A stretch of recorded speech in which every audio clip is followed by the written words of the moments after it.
Cast is now starting. All attendees are in listen-only mode.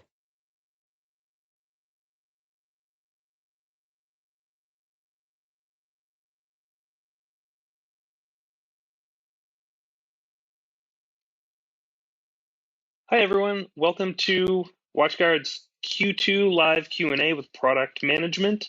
My name is Joseph Tavano. I'm the channel marketing specialist on the WatchGuard One team, and I'll leave it to Brendan Patterson, who's Vice President of Product Management, to get started. Thanks, Joe. We'll start with some introductions here. I'm Brendan Patterson, VP of Product Management at WatchGuard, and I'm responsible for network security products and the Wi-Fi area too. So let's start by going around the team and having people introduce themselves. Ryan, why don't you go next since you're Wi-Fi area? Sure. Thanks, Brendan. I'm Ryan Putri. I'm the market owner for the Wi-Fi portfolio at WatchGuard.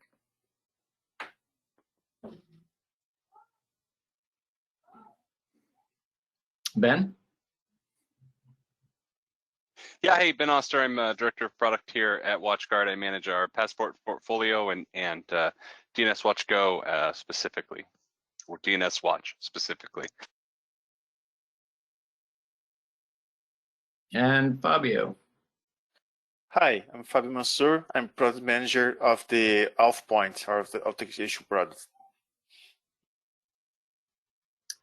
So we don't have a lot of attendees on yet, but please enter any questions in the Q&A area, and we'll kind of pick them up, and the product manager in the appropriate area will answer. And while we're maybe waiting on that, I can pull up a couple that were asked in advance.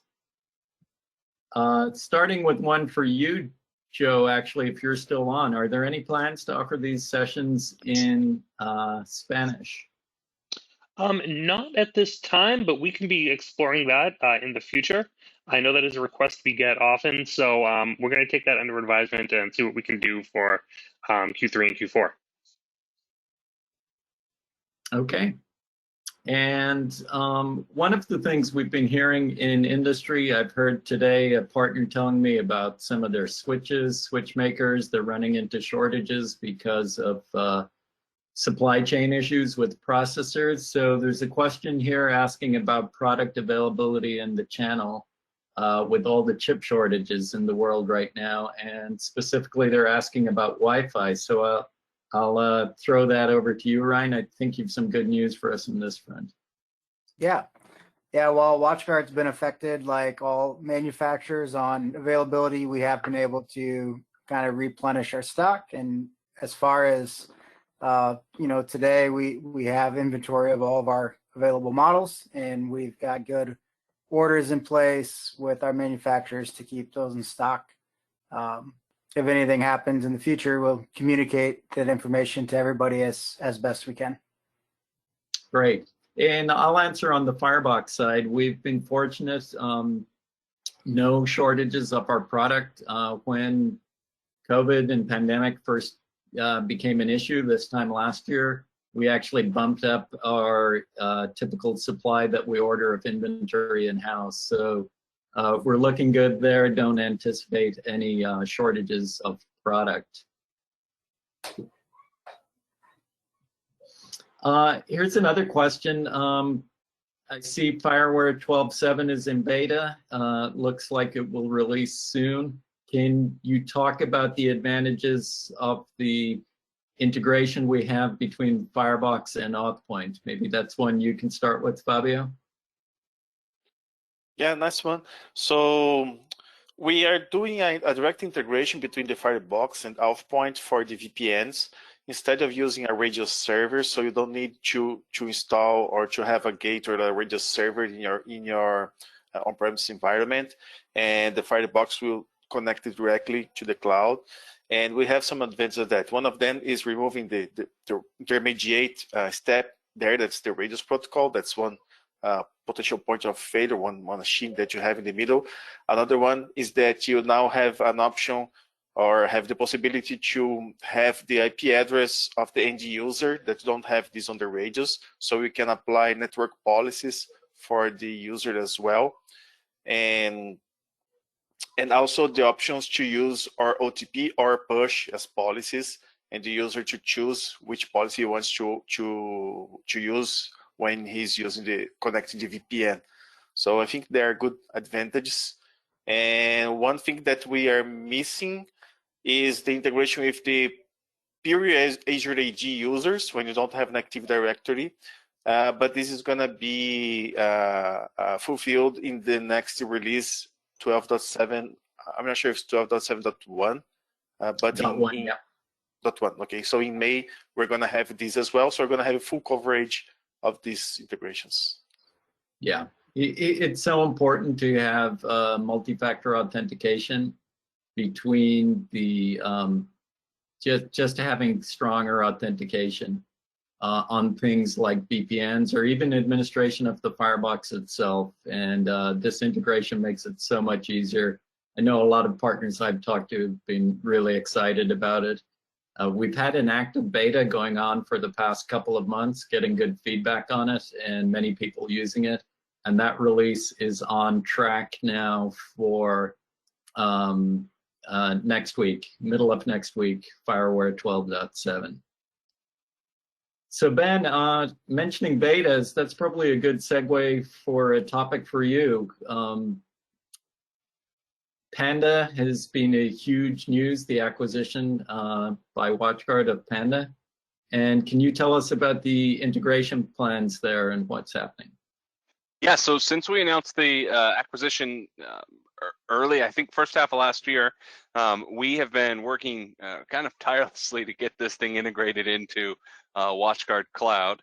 And we are happy to announce that we are officially in beta on an integrated endpoint security solution in WatchGuard Cloud that is available to everyone that has a partner account in WatchGuard Cloud. So it is managed through partner accounts in WatchGuard Cloud right now. We can get trial licenses as well for those customer accounts, but your best bet is to just log in as your partner, jump over to the WatchGuard Cloud interface and turn on beta for account groups and the endpoint security solution. We have basic endpoint protection, we've got an EDR solution, and we have an endpoint protection, detection, and response solution that is a combination of both the AV and our EDR solutions. I'm live. I imagine everyone else can see the dogs running around in the back. I had to chuckle at them sprinting through the screen. Yeah, thanks for that. That's another really exciting beta for us, Ben. Also, while you were talking about that, we were joined by a couple of other product managers from the WatchGuard team. So maybe I'll let them introduce themselves. We'll start with Jason. He's the first one I see here. Hey everyone, yep, Jason Vendramin, Director of Product Management here for WatchGuard, and primary responsibility is WatchGuard Cloud and platform generally, so also including subscriptions and FlexPay. And Ben? Ben Broback, Product Manager for Fireware. Okay, Ben, since you just joined us, I'm going to lob a question that was pre-asked at you, and I think it's an easy one though. So it's any plan to have Firebox application on commercial PCs or servers instead of the current proprietary box?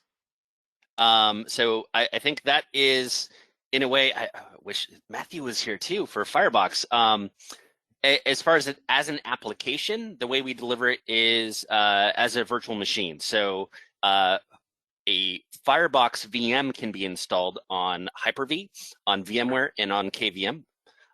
So if you have Windows or Linux systems that are running current versions of operating systems, you probably have the ability to run KVM or Hyper-V.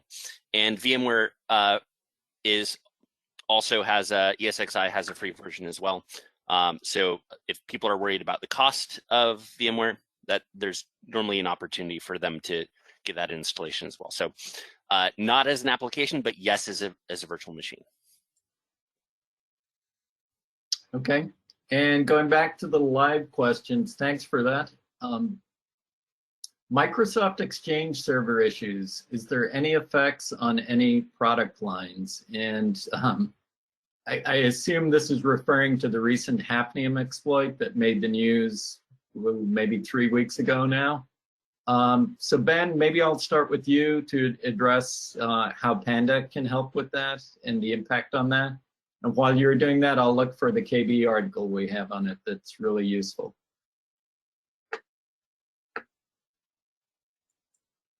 Ben Sorry, Oster, took me a second. I'm sorry. Yep, no, I was getting to the mute button. Yeah, so from an Exchange server perspective, we do have the ability to protect those as part of the Panda product portfolio. Right now, that's part of the EPP solution and also part of the endpoint detection and response solution. So really, depending on what you're trying to protect, you're able to apply those Panda licenses directly to Exchange server and to protect those machines. There are no, we have not had any issues with disrupting that service or anything like that. And I will say, in the recent issue that we did see around the Exchange server vulnerability, if you're running Adaptive Defense 360 or now the integrated WatchGuard endpoint protection, detection, and response product, we were able to protect against that as a 0-day threat, because we were able to ensure that nothing could execute without approval. So using the Adaptive Defense 360 solution would have protected against that threat on the Exchange server. Yeah, and in fact, in the question panel, I just pasted in a knowledge base article we have that addresses all the ways different WatchGuard products can help with that, both on the Panda side and also on the Firebox. And within the Firebox, there are different services that take effect there. We have our IPS service, which has signatures that can look for and find active exploits against the vulnerability. That's one of the first lines of defense. Ben mentioned what Panda AD 360 can do. Our Gateway Antivirus service has signatures to protect against web shells used in the attack. APT blocker, make sure you have that enabled because that can detect malicious PowerShell backdoors that are used in the attack. And again, along with services detecting this stuff, we also recommend using our Firebox Access Portal as a way to protect access into servers you may be running, like the Exchange server.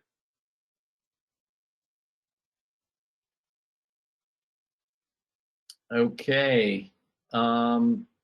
Kind of a related question on that was any SolarWinds after effects. So that's going back to an even older, but still very highly public attack. Anyone want to jump in and comment on that?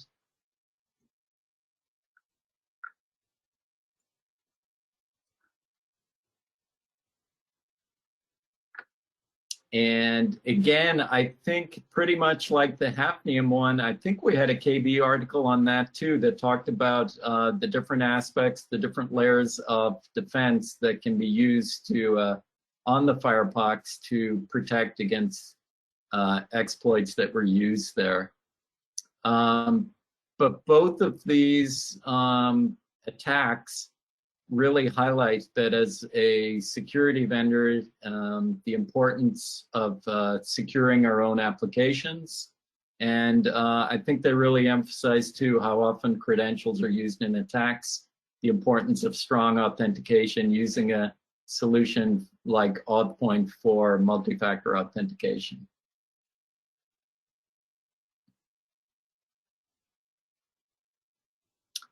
Jason, since I see you're on, I'm actually going to raise a question that I know comes up often. People using WatchGuard Cloud ask about the ability to do more granular access control, or maybe to have different role-based access for different accounts, especially their own service provider account. Could you comment on anything we're doing there? Yeah, and actually, I think kind of even backing up a step, you were talking about the importance of multi-factor authentication. WatchGuard Cloud does support multi-factor authentication for WatchGuard.com accounts. We don't currently support it for child accounts, at least if you're creating operators on those child accounts inside of WatchGuard Cloud, but that is coming this year. So we will be expanding the ability in hopefully the not too distant future to enable multi-factor authentication for any user inside of WatchGuard Cloud. So that'll be a big change and a huge benefit to a huge method of securing those accounts from credential stuffing attacks. We want to make sure that we're protected as well. On top of that, with the rollout of endpoint security inside of WatchGuard Cloud, we are making some changes to how we handle RBAC and role-based access control. One of the key changes is we now have support for what we call account groups. And those are used for two things. One thing they're used for is endpoint templates, but we're also using them for operator permissions. So if you go into the beta toggles inside of WatchGuard Cloud under administration, you'll see a beta toggle in there for account groups. Flip that beta on and you're going to have another menu that shows up under administration where you can now create account groups.